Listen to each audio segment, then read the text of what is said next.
We all know inflation has gone crazy and the cost of goods have gone up, and it has a lot of people wondering whether it's even affordable to move to Pensacola, the panhandle of Florida. Can they hack it? Well, today I'm going to show you some of my real bills. Here's two of them. Here's one from my electric company, one at $340. But all this is subjective. Here's a rental property I own at $74. So we're gonna look at the nuances between all of it. We're also gonna be looking, how much does a babysitter cost? What about private school? What about daycare, insurance, home prices? We're gonna look at everything in between so you can figure out whether it makes sense for you to move to this area. We're so excited about it. I'm Christina Leavenworth with your Living in Pensacola, Florida channel. We're gonna go through all of it. I can't wait. Okay, gas prices. As we're filming this in spring of 2025, we have gas starting at $3.03 a gallon for the regular unleaded stuff, and then going all the way up to $3.83 a gallon. Overall, I don't think this is terrible for other prices across the country. Here, I think we've definitely seen them lower. We've seen them higher, depending on what's going on in the country. But right now, $3.03 up to $3.83 a gallon at a regular gas station right in downtown Pensacola. Since we led with my electric bills, I'm gonna go more into depth on that. So Florida Power and Light, that's really the only game in town, unfortunately. So you have to use them for electric. There aren't any other options in our area. So just giving you guys some ideas. So I showed you guys one electric bill that was at $340, yikes, right? Okay, this is a 3,000 square foot home, 5 bedrooms, 4 bath, and my family lives there. We're using it all the time. Kind of high, but it's also out on the beach. And that one's not fun. But here is a rental we own. It's a 2 bedroom, 2 bath, and it is also on the beach, and renters are in there, and it's only $75. So there's a really wide array here. And then a third one I printed, another rental that we have, it is at $152. This is an 1,800 square foot home. It's in downtown Pensacola. Renters are there. So you really see an array of numbers here. The big thing is the older the house. So if you have an older home and those windows aren't sealed tight and it's just not as energy efficient, it's gonna be higher. I've heard of some people having it between $500 and $700. A newer home, often sitting in that $75 amount, so not too bad. So it's really important that you are aware of that as you're moving here. So that is why you need to call this number on the screen or text me at any time, text my team, because we're gonna be able to really get into the nitty gritty with you on that to make sure that you're budgeting appropriately. Now let's go check out the groceries. The good news about Pensacola is there's tons and tons of free entertainment. Standing on a basketball court right here, we have tons and tons of city parks, as well as live music events that are provided for us. We have tons of festivals going on all the time. Free things to do with your family. Also, when you go to the beach, parking is free. I know in a lot of other areas that is not the case. So here, even though there may be some things that cost a bit more than you expected, all the free is awesome. We have gallery nights, which are downtown Pensacola, where there's live music and vendors and a whole lot of fun. The Palafox Farmers Market, but then we have free movies in the sand where you can go out to Pensacola Beach and watch a movie with your family. We also have bands on the beach, one of my favorite things, where you get to see some amazing artists play, and it is always jam-packed.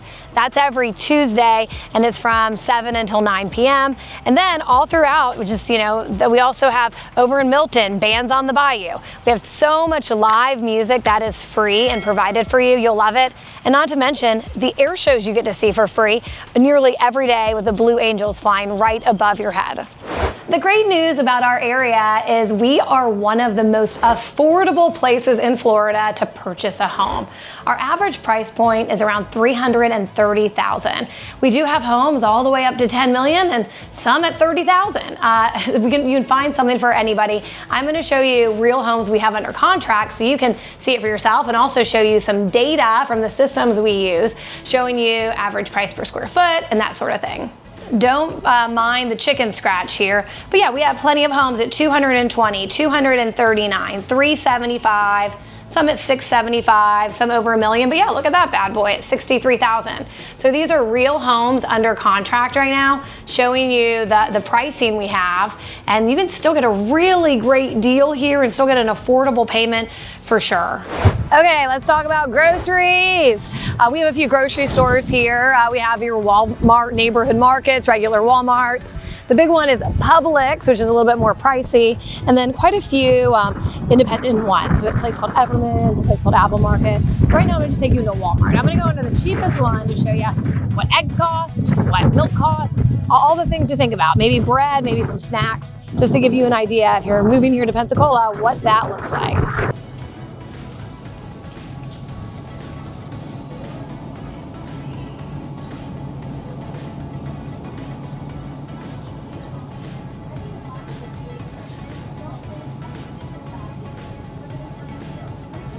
But then we have the expensive ones, the good old brown ones over at $8.17. Okay, let's find my favorite cereal and my daughter's. Here's your Fruit Loops right here.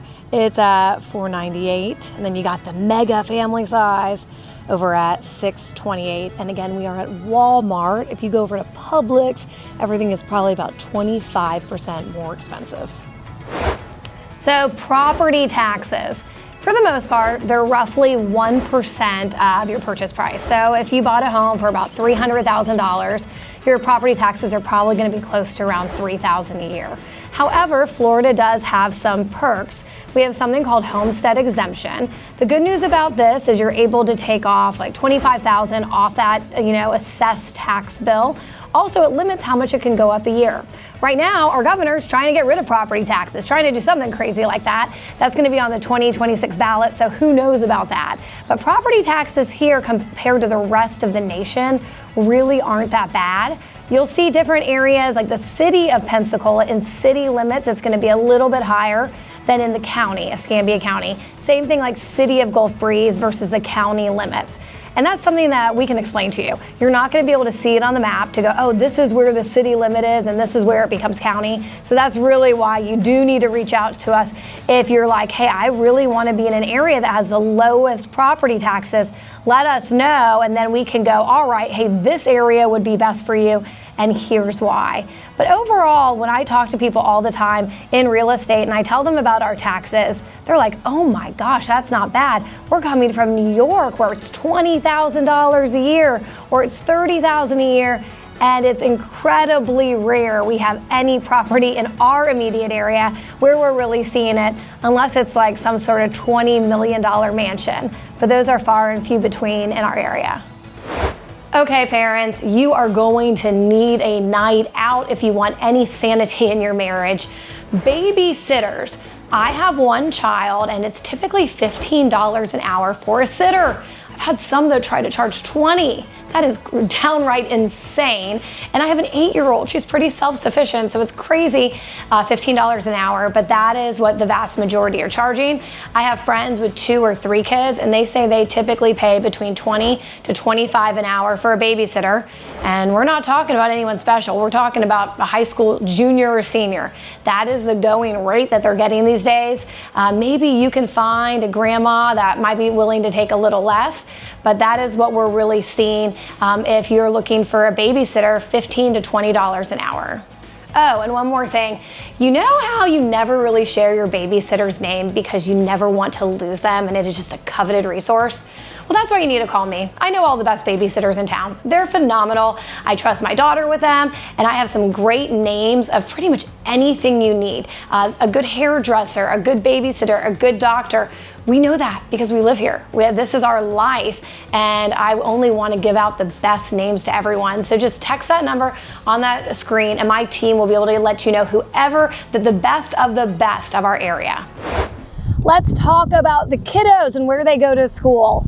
So daycares, plenty of daycares in the area. They kind of range between $600 a month all the way up to well over $1,000. A lot of great daycares in the area. If you're needing infant care, that's going to be a lot more expensive than dealing with the 3 and 4-year-olds. Getting into daycares can be tough though, so that is definitely why you want to text that number on the screen, because I am going to have inside info as far as which ones you can get in, who you call, all that jazz. As far as public schools, a lot of great public schools in the area, and we can definitely go more into the nitty-gritty of that. And we are a school choice area. So that means if the school has an opening, your kid can go there, you can apply. The way they do it, it's a lottery program, so there's really no rhyme or reason with your kid getting in. They look at how many kids from that particular zip code are applying to go to that school, and there's some sort of algorithm there on how they choose it.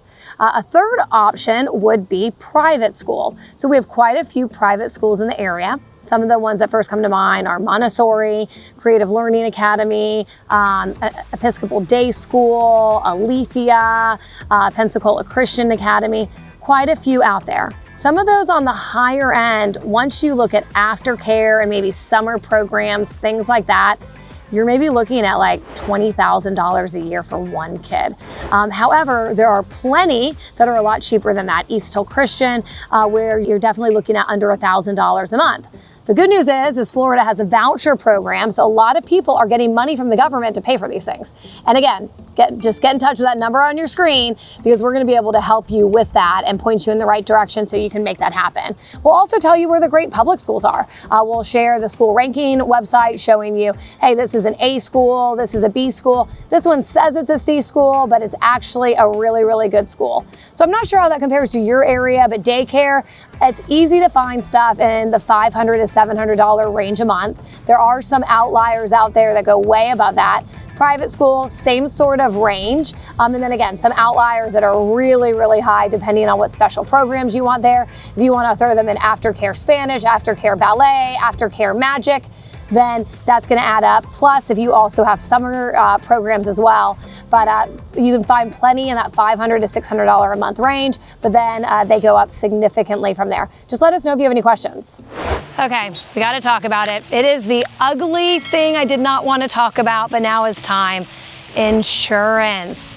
Florida is dealing with an insurance crisis. And I'm going to talk about this home behind me. I actually used to own it and live in it, so I can talk from real experience. When we built it in 2018, insurance was $1,200 a year. Amazing, and it's in downtown Pensacola. However, once we started renting it out, it jumped to $8,000. It's insane. It's a newer home. So we had called our insurance person. We ended up getting it down to about $3,500. This is a newer home, so it's going to have a lot of advantages.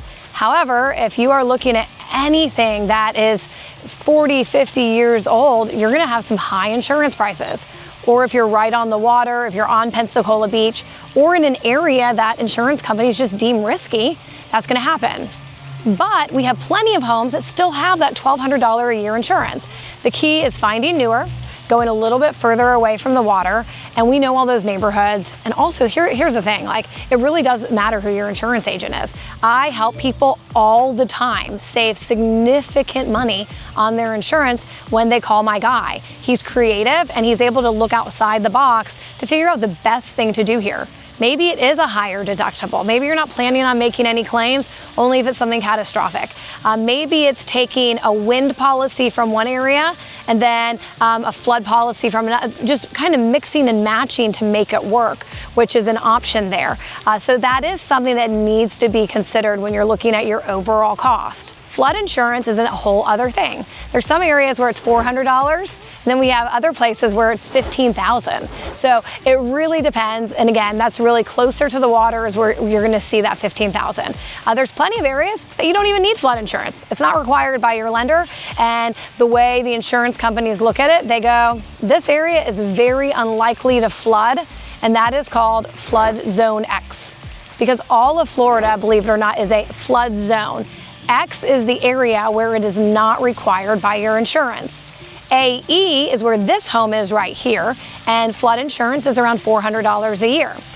If you're in VE, that's the bad one, where again, you're seeing $3,000 up to $15,000.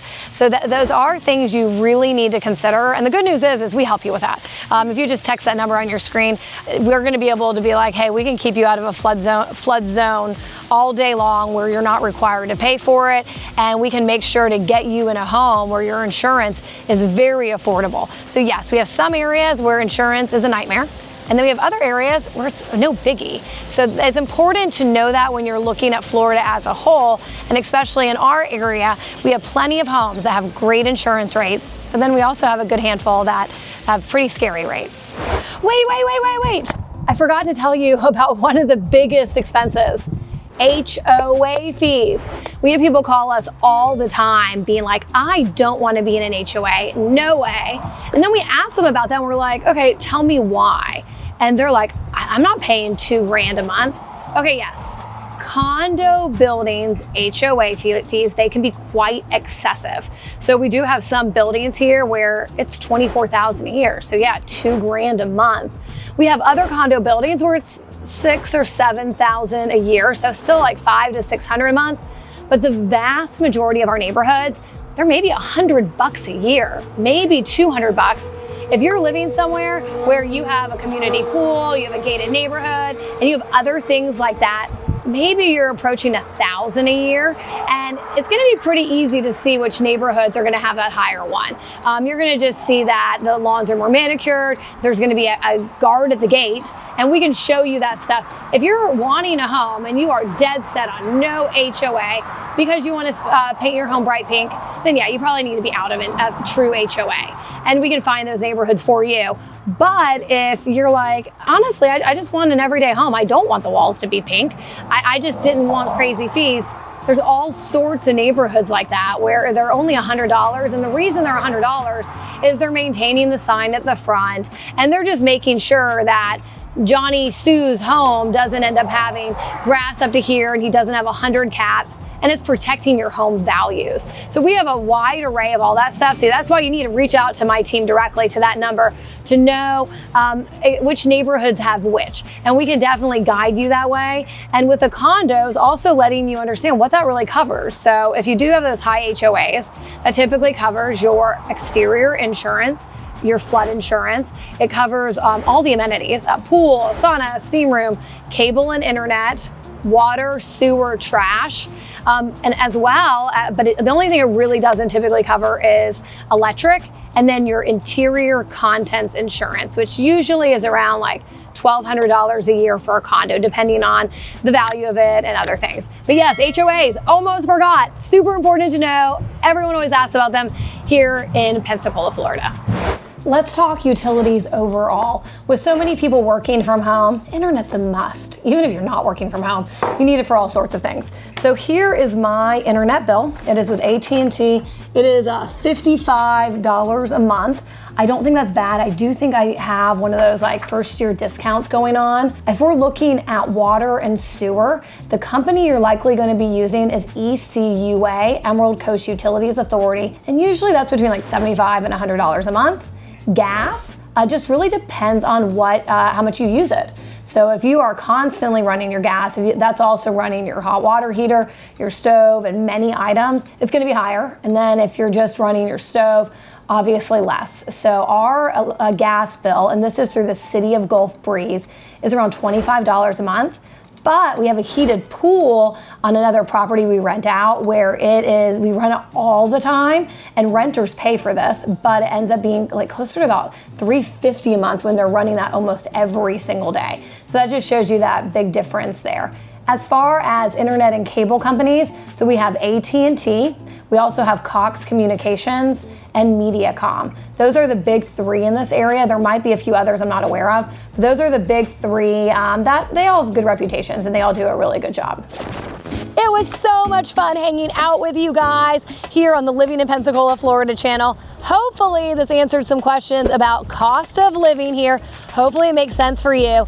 Definitely a lot of things lower than the national average, but a few things that are a little higher. Hopefully we gave you some great info to make an educated decision if you want to be here in Pensacola in the Panhandle of Florida.